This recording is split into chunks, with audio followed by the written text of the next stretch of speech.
Hi everyone, my name is Farzaneh. I'm the Programs Learning and Development Specialist at CERIC, and on behalf of CERIC, I'd like to welcome you to today's webinar.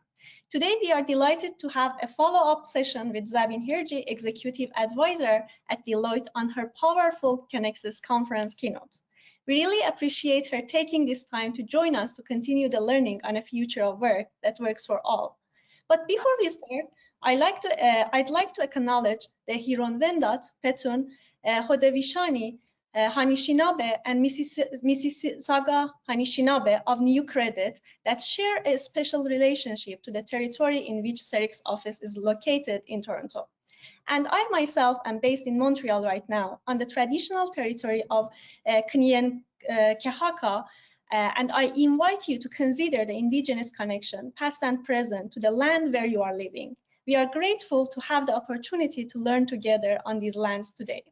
I would also like to take a few moments to introduce you to CERIC and share some housekeeping notes with you. CERIC is a charitable organization that focuses on education and research and career counseling and career development in Canada. We fund projects that create new knowledge and develop innovative resources. We have three main programs: Connexus, Canada's Career Development Conference, the CareerWise.ca website, which features the top news and views in the field with a French version called Orientation.ca, and the Canadian Journal of Career Development, which is free to access. You can learn more about all CERIC's work and resources by visiting our website at ceric.ca. Also, and because CERIC is always looking at new webinars and learning opportunities for you, we encourage you to share your learning needs along with the feedback you have on this webinar in the survey that we will have at the end of the webinar.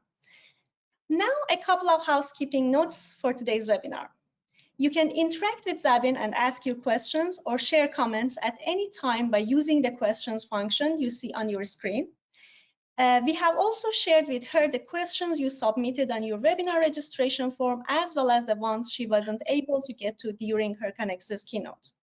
The webinar is being recorded, and you will receive a link to the recording within 24 hours after the session is finished. Now, I would like to introduce Mike Patterson, Executive Director at Magnet, who will be moderating today's session with Zabeen. Mark is a change maker, pioneering new approaches in career development, inclusive recruitment, and contextualized labor market information to drive social and economic change. For more than a decade, he has focused on providing opportunities for diverse job seekers and addressing the needs of employers. I'll now pass the floor to Mark to start our conversation with Zabeen. Mark, please. Thank you very much. I'm just actually going to bring up, sorry, I'm trying to share a screen here, just 1 minute. So maybe Zabeen, if you could let me know if you see the Slido window. Great, so I know it was mentioned, and thank you very much to CERIC, and it's great to be here with Zabeen again as a follow-up to the Connexus keynote. We know that there was a lot of interest, and it's exciting to be back to have some time to explore some of the topics in a little bit more depth. I know Farzaneh mentioned that you can add questions into the GoToWebinar control panel, so there's an area to add questions, but Zabeen and I were really hoping to have a little bit more interaction that we're going to suggest that you use Slido.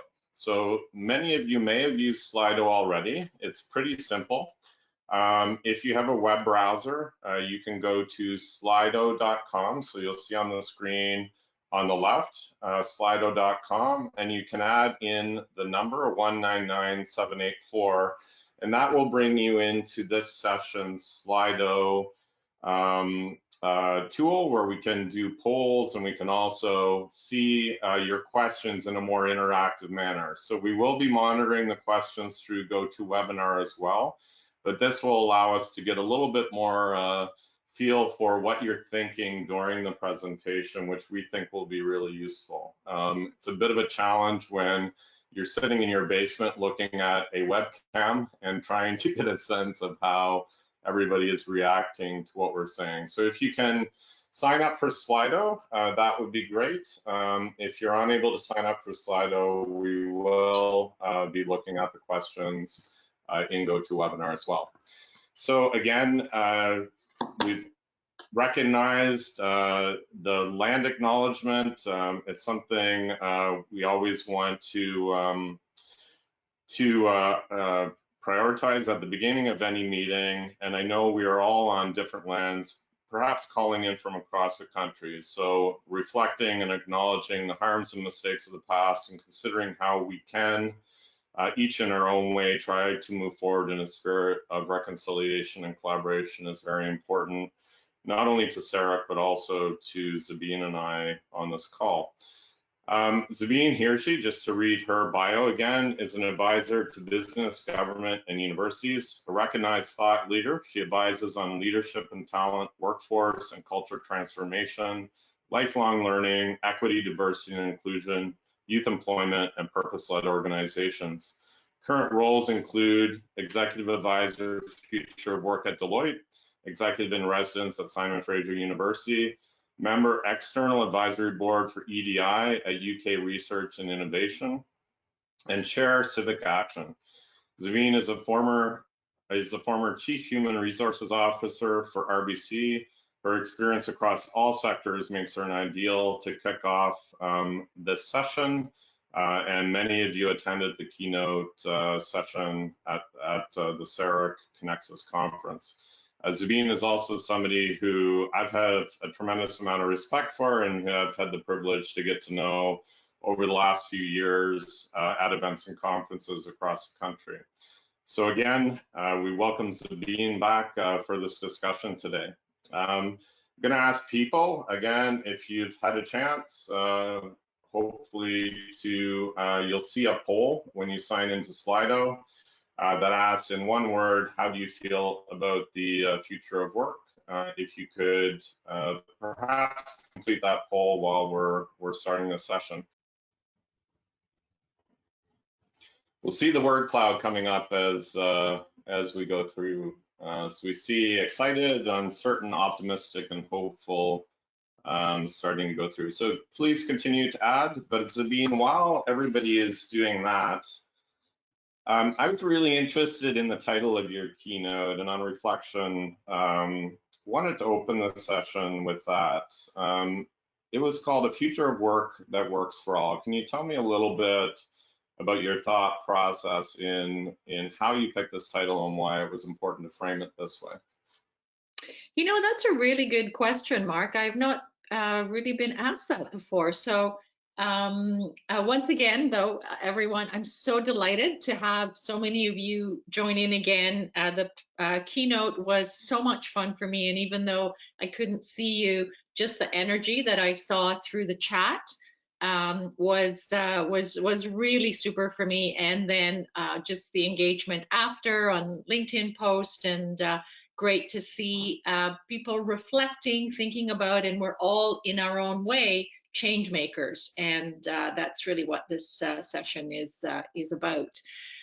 So the framing that I use for future of work is building a future of work that works for all. And while that's been important for quite some time, I've been using that pre-pandemic, but I think it's even more important as we work through the pandemic and get to a post-pandemic state. And so let me say a little bit more about that. In terms of the future of work, there are three major drivers of the change. Technology, of course, comes to mind to everyone very quickly. And for me, the framing of technology, when I think future of work that works for all, moves from technology to take jobs from people, technology to replace people, to one of human machine or human technology collaboration. And as I think about the pandemic, and in fact, what we're doing today is very much about human technology collaboration. there are things that humans can do that technology can't, and there are things that technology can do. And a session like this, of course, does become more inclusive because of the way and the medium on which it's available. The second trend is demographics, and there are a number of aspects there. The first one is around diversity of race, ethnicity, culture, and everyone knows the stats as well as I do. Canada, 22% of people are members of a visible minority group, and that number is growing. We certainly know immigration is a big part of our growth, and most of our new immigrants fit in that group, expected to hit 30% in the next 10 years. The other element of diversity is also generational diversity. We have Gen Z just entering the workforce, and we have mature workers with the longevity, people living longer, this notion of the 100-year life. People are going to work more. And so that's doing a couple of things. Firstly, it's really means that there are more mature workers and will be more mature workers in the workforce. But it's also going to create another pretty fundamental shift from this model of learn, go to school, work, retire into the sunset, and play golf if you choose to one where it's going to be much more of a learn, work, learn, sabbatical, move into doing something entirely different, go back into the workforce full time, go back to school. And so that is going to require a rethink of the entire ecosystem of education, career development, etc. And this also really speaks to we can't leave anyone behind. One size won't fit all. We will have to take different actions in order to make this inclusive. The third big trend is around societal expectations. And what we've seen there, certainly it was on the rise before, but for businesses, for example, this notion of having social impact, of being purpose led that goes beyond the shareholder to a broader stakeholder, we've also seen the rise of that over time, and the pandemic has accelerated that. And we've seen social movements really gain a lot of momentum and really have people very much engaged. And that has certainly broader social implications. But if I think about employees and workers, what it's also done is given more agency to workers. Workers have a bigger voice. And many of us, again, in the ecosystem can play a role in bringing that voice forward, and in bringing that voice forward constructively with other people across other sectors to really make sure that the workers who need the support the most are actually getting it. And in the pandemic, one thing that comes to mind is essential workers. We very quickly figured out who was essential. And what we also know is many people in that are essential, technology is going to impact their worlds, their jobs. There'll be automation, and how do we make it automation for good, and how do we upskill people in those jobs that are more we are able to automate and ensure that there is inclusion for all. And so what I would close off with there is we have to avoid the risk of falling into things like technological determinism, which is, just because we can automate, we will. There needs to be human judgment. There needs to be leadership around what do we want to automate, how do we want to do it, when do we want to do it, so that we can transition people into new roles, into new work. And it'll require this cross-sectoral collaboration and co-creation like never before as it relates to labor market and skills. Yeah, it's a great answer. There's so much to unpack there, and you touched on, I think, a lot of the areas that we're going to try and dive in a little bit deeper. So just to give everybody a little bit of a preview, based on the questions, so we received about 60 questions in advance of the session.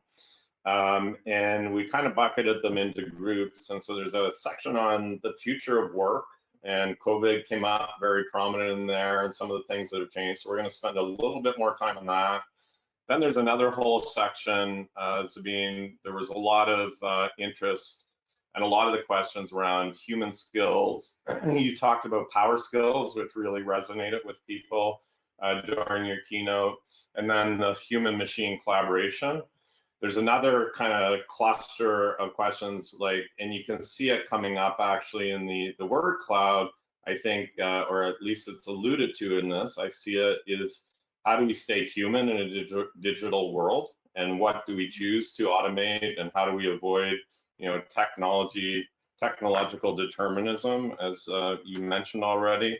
Then there's a whole section on equity, diversity, and inclusion. And a lot of people in the group today work supporting people in transition or people that face barriers to employment. So we'll spend a bit of time there.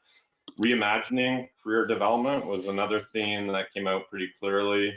And then in the end, I think, again, how do we take courage, make change, and have influence? So we'll spend a little bit more time on the future of work. There was a big cluster of questions that I also found interesting. And I think a lot of people are facing it right now. Most of us are probably somewhere in our house. So I'm in my basement. But what do you think about the future of remote working? I mean, you run a large organization. I remember talking to RBC when they had basically gone almost all remote.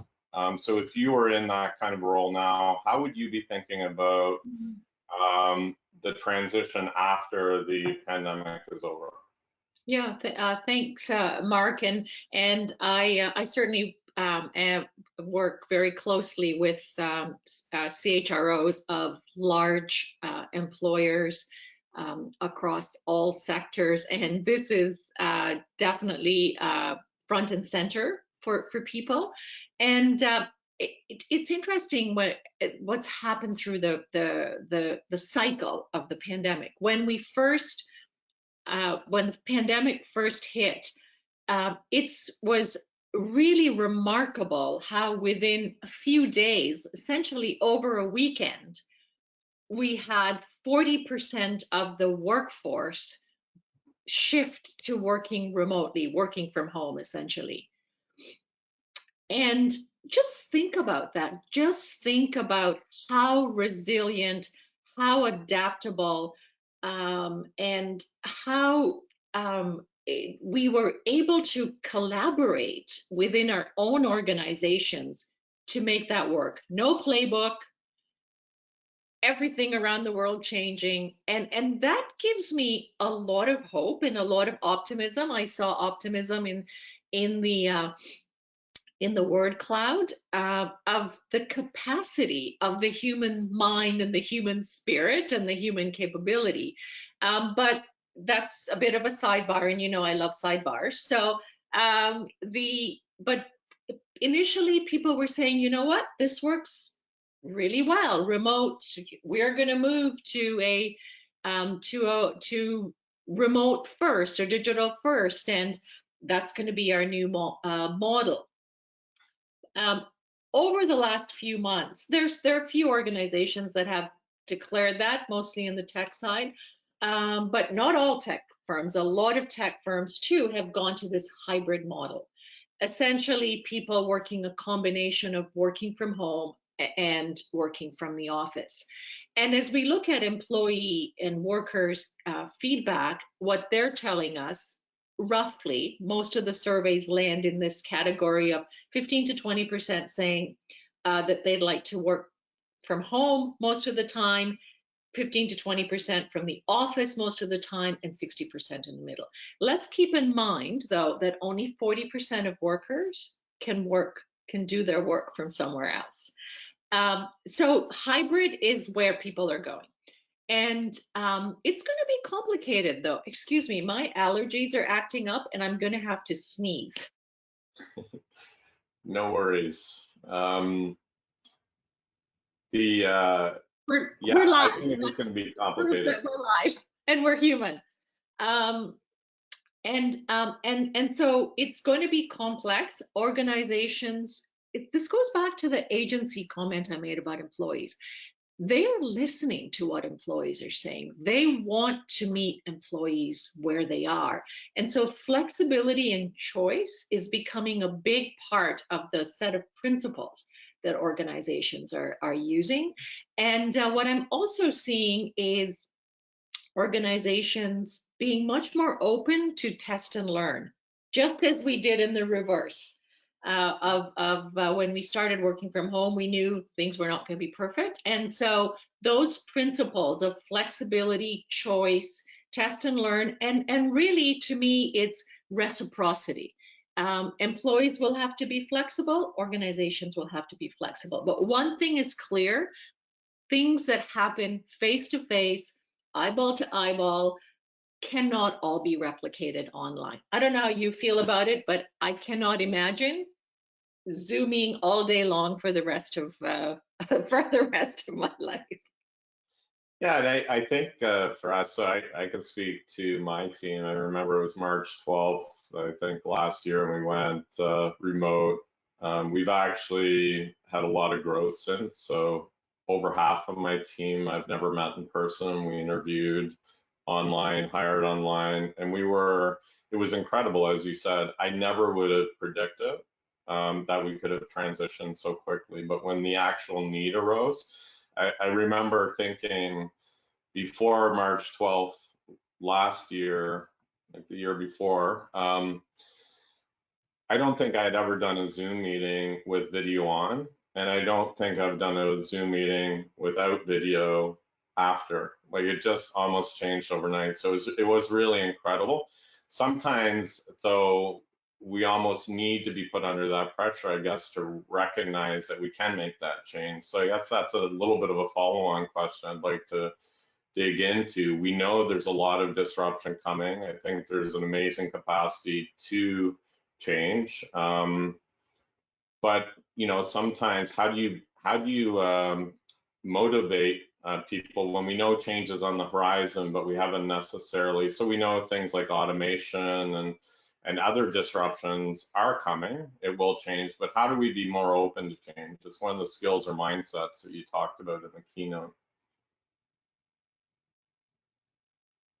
I'm looking at the themes that interest people most, and I see reimagining career development at the top of the list, which is amazing. And it's of course very much, in many ways, it's very much linked to future of work, equity, diversity, inclusion, human skills, and so the question around motivation, and I speak as a business and HR leader and not as a psychologist, because there's probably psychology that plays out. But here's what I would say in terms of even what we've learned through the pandemic. We have an opportunity to create partnerships with workers and trusted, open, candid, transparent conversations about what the future directionally is going to look like, how technology is going to change the way we work and the way we do everything. And equally important as part of that conversation is how we're going to work together in a collaborative, supportive, reciprocal way in order to help people succeed and thrive, because it is a two-way street. And notwithstanding, this goes back to future of work that works for all. There will be segments of the population that will need different kind of support, financial support, mental health and well-being support, learning and training in different ways, a whole ecosystem of support, and that's going to be important. But I think in terms of the motivation, and this goes back to how optimistic and how remarkable it is in terms of how we adapted to a new way, not just of working, but a new way of everything, as how we work, how we shopped, how we consumed healthcare changed so rapidly. And so how do we use this self-confidence, this momentum that has been created by people actually we have shown ourselves that we have greater capacity for this. My 90-year-old mom refused to use a computer, even though she's a bridge champion. Her brain is 110% there. But come the pandemic, she's like, you know what? Yes, I need to. I'm missing all these Zoom calls that the family and the friends are having. And lo and behold, there she is. And now it's, slowly she's learning and she's getting comfortable with it. And so we need to harness and show people their capacity and to actually do it. We also need to, I think organizations and governments need to be more transparent. We can't let politics or, play into this, we don't want people to be worried. Or the reality is technology is there for good, can be there for good if we do it properly. So transparency, engagement, there could be some kind of, certainly within organizations, they use different motivational tools, whether it's everything from badges to other kinds of rewards and recognition, how their skills are valued in terms of internal mobility, internal promotion.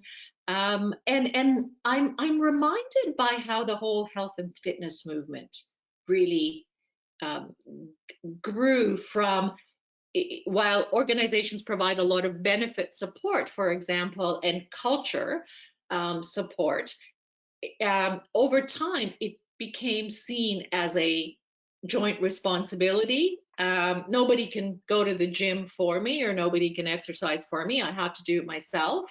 I have to take some of that responsibility myself if I want to thrive. And how do we, to me, learning fits into that same category. You cannot thrive unless you're a lifelong learner. And so how do we systematically move in that direction?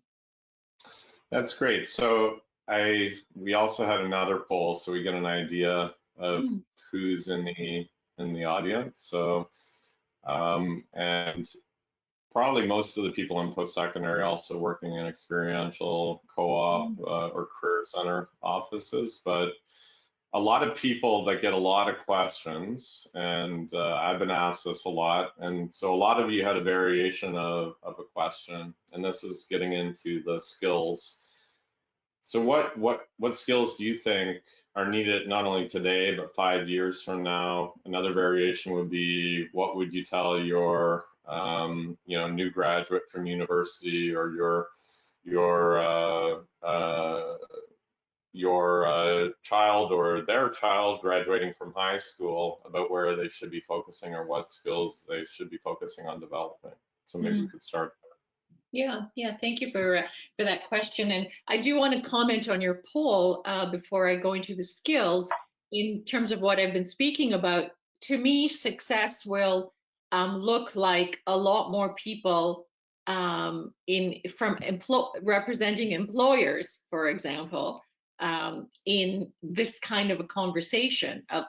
More people from government, because these are systemic issues and opportunities that really require conversation, empathy, through understanding what different groups are doing in order to actually drive change. So back to the skills, clearly there are knowledge areas that people go to school for and develop those skills. The broader, more transferable, enduring skills that in fact are used to turn that knowledge into action, into creativity, into innovation, are those power skills that I've been talking about. And those are skills like, and as I'm listing them off, just pause and reflect on the pandemic and just yourself, and think about, and you know, it would be great to be able to, I don't know if you could do a question on the fly, but think about how many of those skills you actually drew on more during the pandemic in order to actually manage through your work and not only survive but actually thrive. So you've got adaptability, and Mark, I'm probably going to list off 10 skills, so that's going to be the number. Adaptability, communication, collaboration, curiosity, complex problem solving, empathy, compassion, resilience, and the big one really is the capacity to learn. But what I'm starting to add to that is the capacity to learn rapidly. That is really what's happening in a very quickly changing organization. And if I were to answer them, I would say that all of those skills were skills that I had to draw on. And alongside that are digital skills. And when we talk about digital skills, it's not about everyone needing to be a coder. It's really around, can you use the tools to communicate, to collaborate, to solve problems, to solve problems yourself, to solve problems with others. And that's the coming together of the digital and the human skills that are that need to be really sort of constantly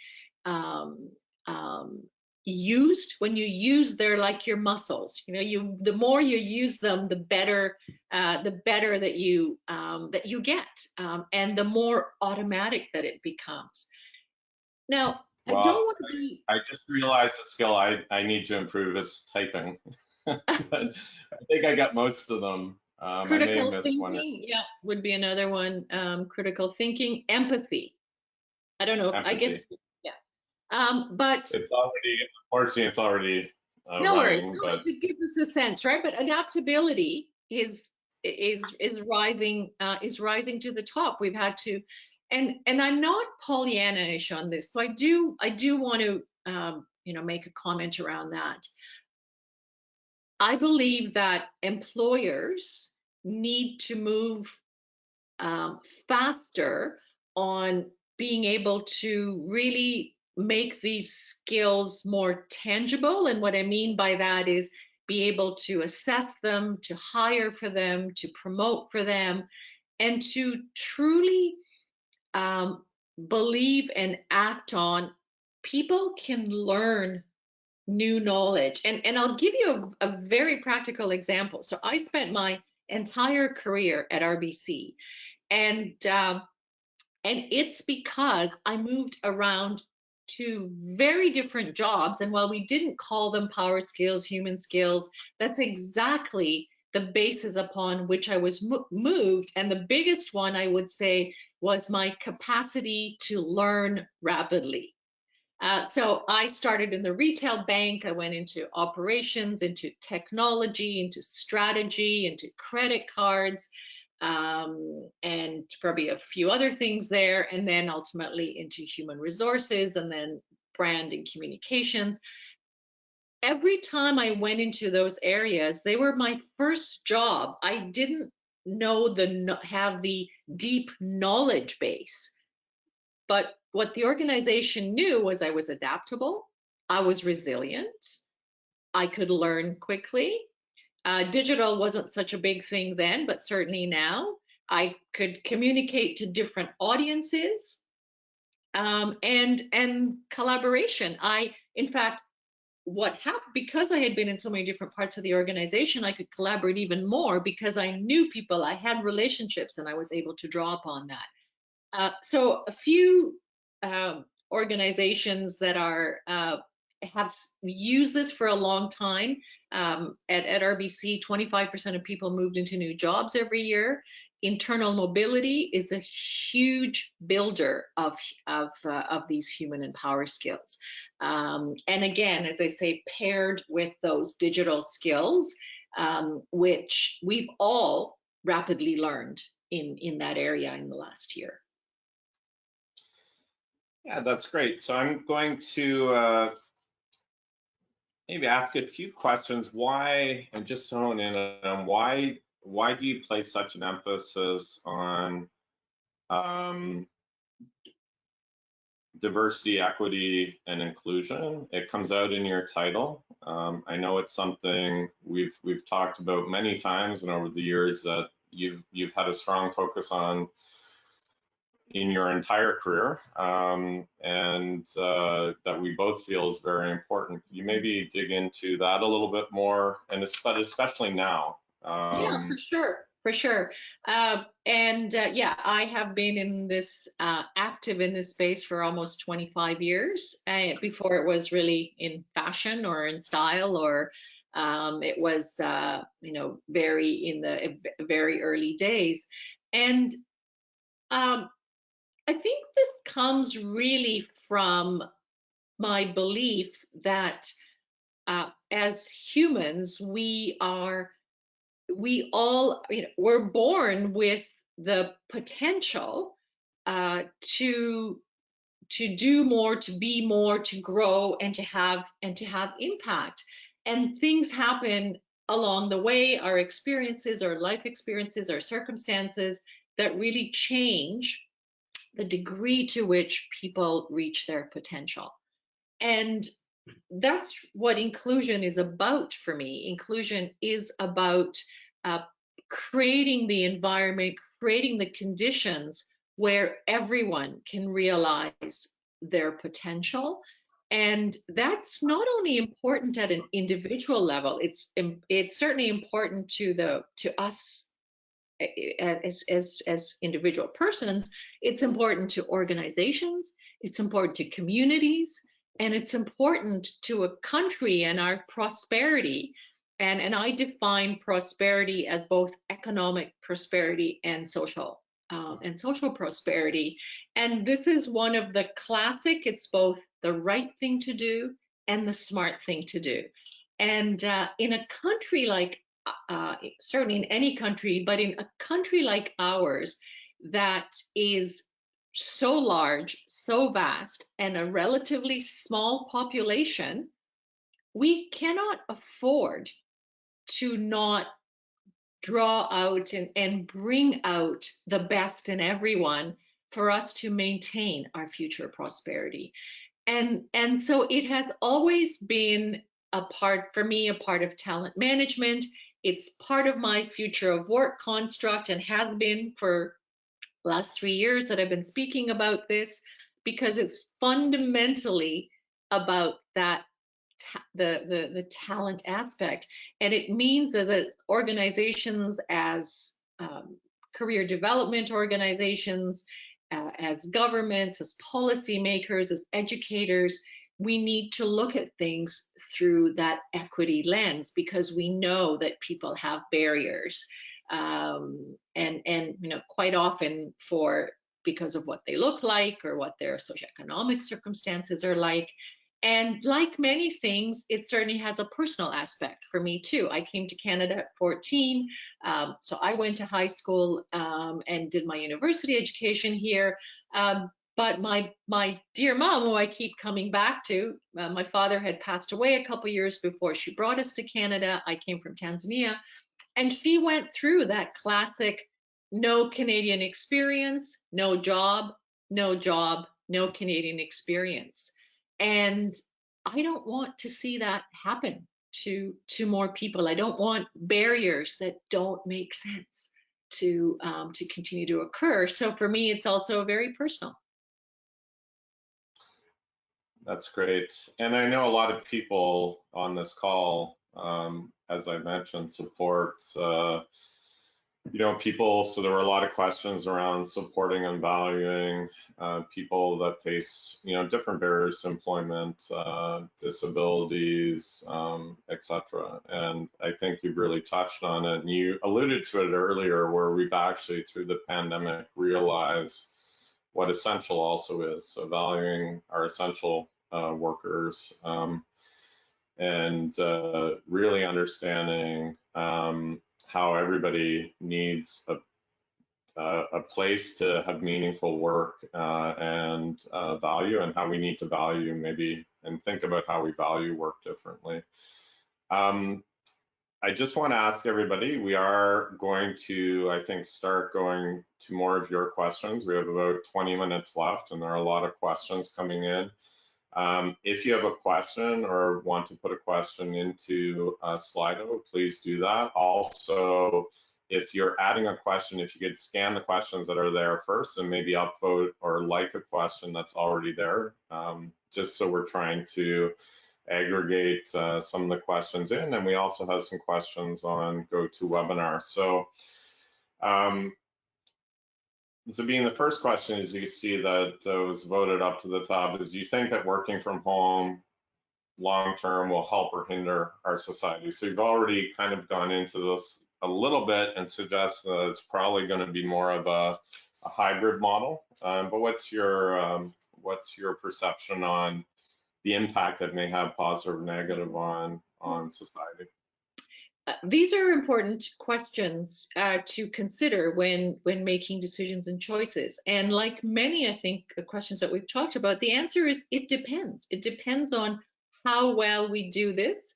There are and how we optimize it so that we are really creating those benefits while at the same time paying attention to some of the downsides. I think people know the benefits. No commute. I don't think anyone misses that. Mark, I know you had a very long commute, and all of a sudden you have more time, but you might be spending a lot of that time working longer. So that's what we have to watch for, this unhealthy blending in of work and home. There's no separation, and often things like commutes were a way to actually create that separation. So what I say to people is, walk around your neighborhood, have a commute that way, so that you're actually creating that separation.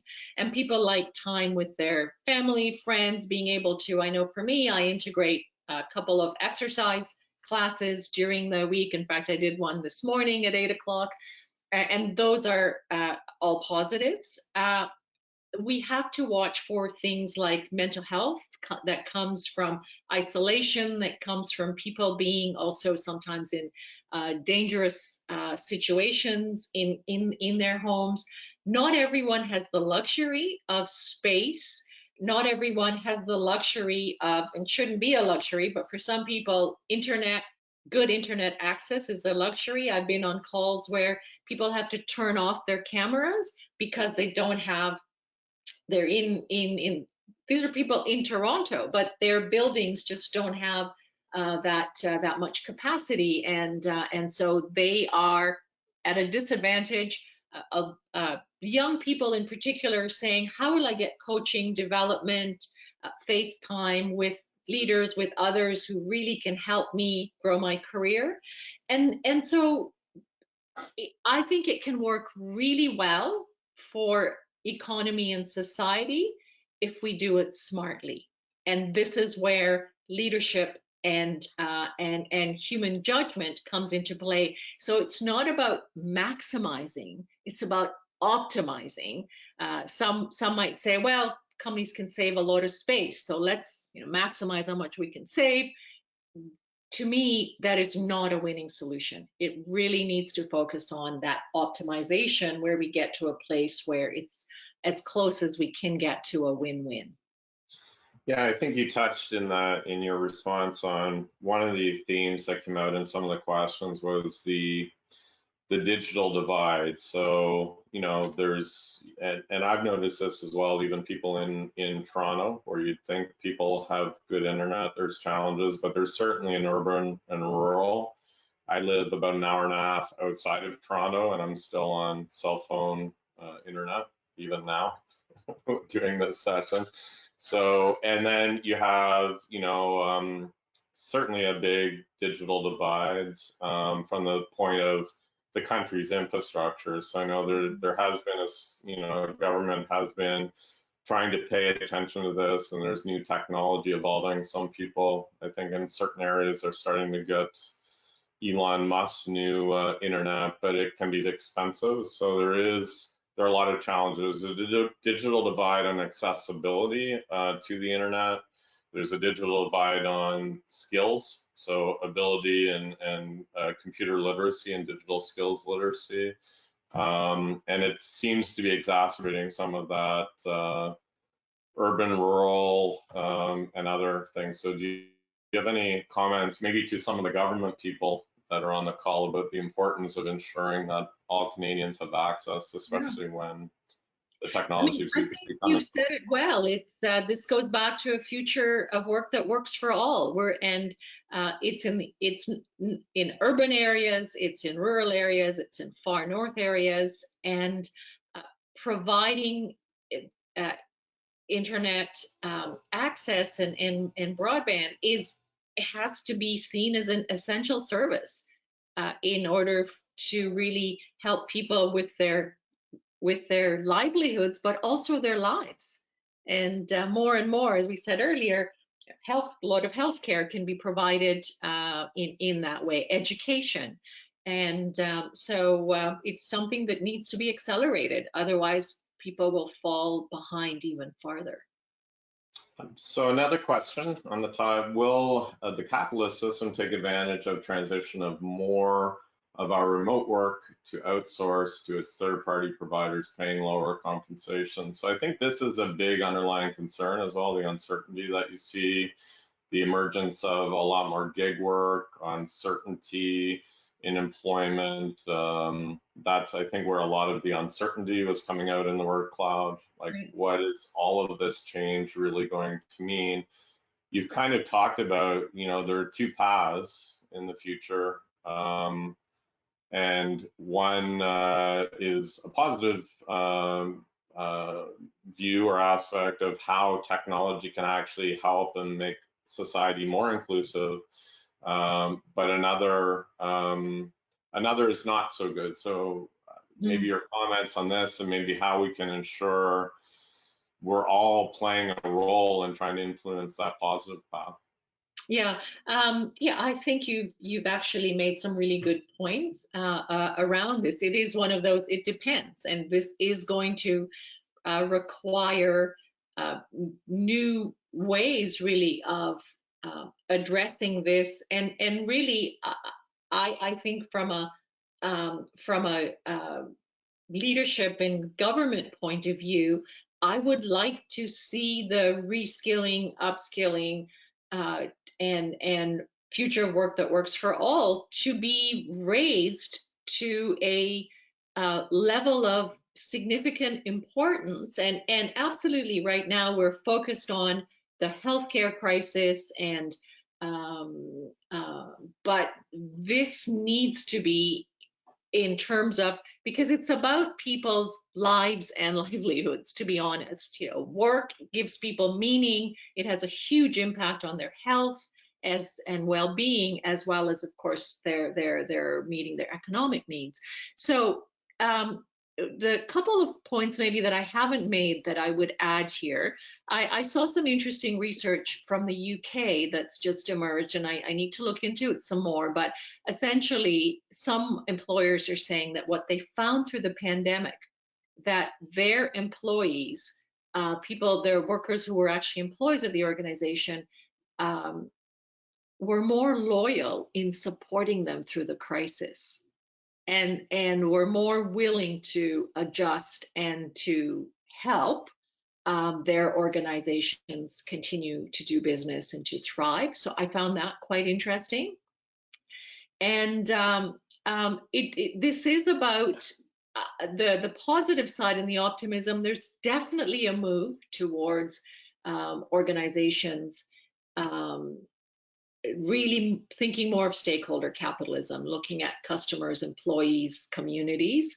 And I do see that real trend, and I see investors also paying attention to that, through things like ESG, and their expectations. So these are things that require a balanced approach. There's no easy solution, but it comes back to why we need to work on this at a very cross-sectoral level. And I'm not seeing that. I still see business looking at things, government looking at things, educators. To me, that's not the long-term, the way to get us to long-term sustainability. There are so many questions and so little time. I'd maybe pick up just on that, because that was a big theme in the questions that were sent in before. There were a lot of questions on what are employers' responsibilities, what are the responsibilities of post-secondary institutions, employment service providers. And what you've alluded to is that there is a system. Oftentimes I've noticed that you can become very focused on kind of your own organization and your day-to-day, but we are all part of a large system that needs to be optimized not only at the local level, but also at a systems level. And that can only happen through collaboration, working together, talking to each other, breaking down the barriers between groups, not only within, like, so for example, amongst employment service providers, which are the largest group here, but also making sure employers are in these conversations, governments in the conversation. So how do you see that as having impact at the system level? I guess being aware of the system is one of the first steps, but after that, what do you think? What do you think we each need to be doing? Yeah, great question. As far as individually, one of the things is building awareness. But what I would say to folks in the employment services side, can you build a relationship with one employer or a sector of employers that doesn't have to be this big? It can be quite defined and targeted, to really start to not only have that conversation, but do some experimentation. Somebody who's like-minded, like you, who wants to run. They could be a recruiting lead or manager in where there's certain kinds of hiring or high volume hiring happening. So it is a bit of the boldness and courage to reach out, because what I'm finding is that there are many organizations that want to have the same positive outcome. And their systems level changes, and I do want to speak to one of those, but at the grassroots, at the individual level, they're encouraging their employees to be bold and courageous and to take different kinds of action and to experiment, as we have been during this time.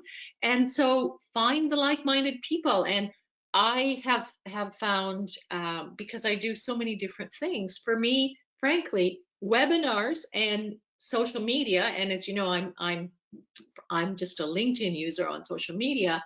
I have made so many connections with people after a webinar. If somebody speaks, I will, or even through the chat, have spoken with them after, and sometimes something comes out of it. And sometimes they don't even respond to me, and so what? I'm resilient. Who cares? It's not personal, right? You have to be entrepreneurial as well. So take those steps. I think at the systems level, when I think about employment services groups and workforce development, who represents them systemically? Is there, and I may not, I'm not aware because it's not my primary area of focus, but do those voices come as individual organizations, or and I guess there are groups that do, but how are those umbrella groups bringing some of that together to move those agendas forward. And that may be an opportunity to either, to start or to further leverage.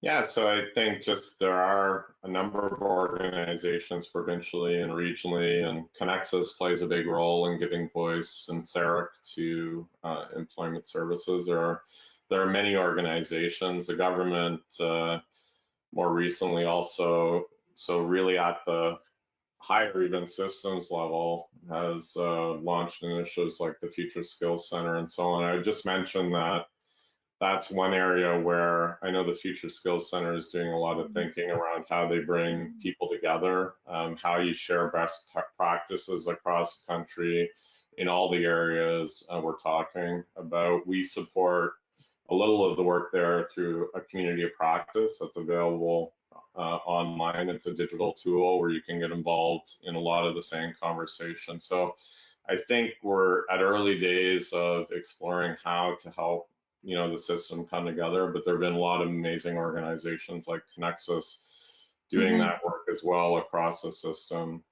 Just even, proof and point this webinar today to have so many people on the call.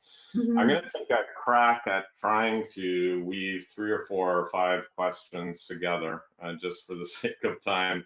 Yeah. So some of the questions from GoToWebinar and some of the questions from Slido. We talk a lot about hiring for the power skills or the soft skills, the adaptability, flexibility, etc. And yet the reality that a lot of people see on the ground is that employers and job postings, and then when they reach out, they're only looking for the hard skills. So they want the skill up front.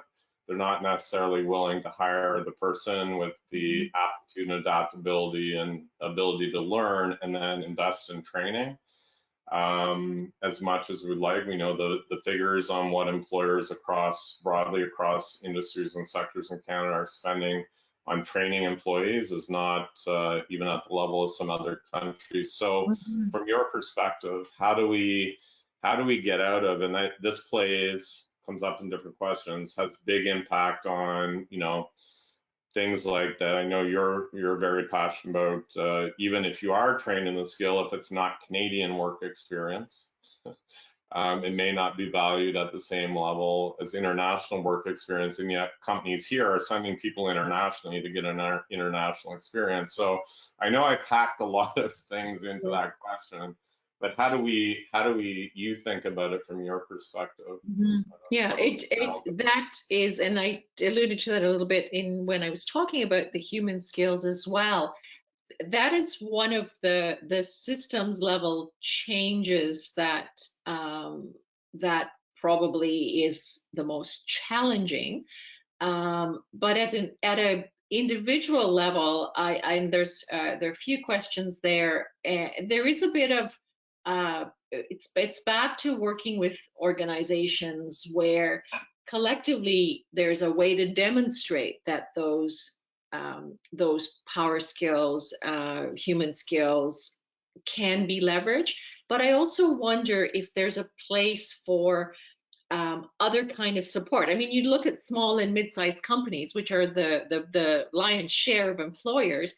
They don't have the time, they don't have HR departments, they don't have the money to be able to move that forward. So is there a policy lever here as well, where there can be support for some of that training on the job? It's essentially like an internship, where when companies hire interns or co-ops, they don't actually come with, especially outside of the tech area, like in the banks, for example, they don't come with the knowledge needed for the jobs that they're going to do. They come with some of the skills and the mindsets, and then they're put to work on projects and they figure it out. Is there that kind of a model that can work for people that are transitioning from one kind of job to another, for example, where there is actually support, where and I often think about, instead of waiting for the person to be unemployed and paying out of EI what about doing that ahead of time, preparing them? And it's a good place probably to close, because not only does that help with livelihoods, but it actually helps with lives as well, because it keeps people mentally healthy and well, and socially engaged, and that is such a big part of ultimately having us thrive and prosper.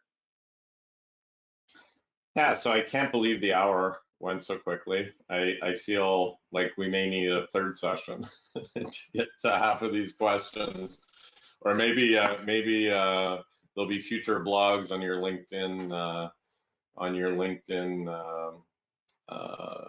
that you'll respond to some of these. We'll certainly collect all the questions. We really appreciate everybody joining us today. I have one last poll that I would like to put up, and it's a free form question. Have you been inspired? Is there any action that this session has maybe inspired you to take or to do? We'll just leave that up for a minute or two. Certainly recognize in this world of back-to-back meetings if you need to jump off, but appreciate and thanks, Zabeen, for all of your insight that you've shared with us today, and thank you to Sarek for the opportunity to have another session, and we look forward to further discussion, whether in another session or on LinkedIn. And I do want to say a special thank you to Farzaneh for your amazing support all along the way, being open to trying something different, a follow up to the conference where we can get into Q&As. You were a delight to work with, and certainly very adaptable and empathetic to our needs, and great communicator, collaborator. Thank you for using your human skills with us. Agreed. So I'm going to leave the poll up for a little while. Feel free to fill it out. I see a lot of actions coming in, so that's great. And look forward to future conversations. Yeah, terrific. And as Mark said, I'm pretty active on LinkedIn, sharing all kinds of ideas. And most importantly, I love to hear from people with your questions, what you're doing with your challenges. Had a great comment from probably somebody who is on the session to my last post about making sure that mental health and well-being is really a part of these conversations. Leah, you're absolutely right. So it's not just about supportive and agreeing comments, but it's a place to have constructive challenge so that we all learn together, because that's a big part of why Mark and I do events like this, because we too are on that perpetual learning journey. Thank you. Then thanks, Mark, for being a great and very dynamic and adaptable moderator as we work through the session today. Thanks so much. Thank you, Zabeen and Mark. Thanks for your engaging conversation and for your kind words. It was great to see all of these questions coming throughout the webinar. Thank you all for your involvement. There was definitely a lot to learn about the future of work, and we appreciate the time Mark and Zabeen put here to respond to the questions we received. I'm hoping everyone will take a few moments to complete the survey on this webinar that will pop up on your screen at the end of this call. In terms of some other upcoming learning opportunities, I'm happy to mention that CERIC is going to host a webinar series on strategies for self-employed career professionals to better manage their finances. We are also pleased to now be offering past webinars on demand, webinars on autism, mental health, remote career services, older workers, and self-care are now available for you to watch. And finally, let me point out that our call for presenters for CanAccess 22 conference is now open. The submission deadline is June 3rd. And thanks again to Zabeen, Mark, and all of you for your participation. I wish you all a very nice day. Thank you.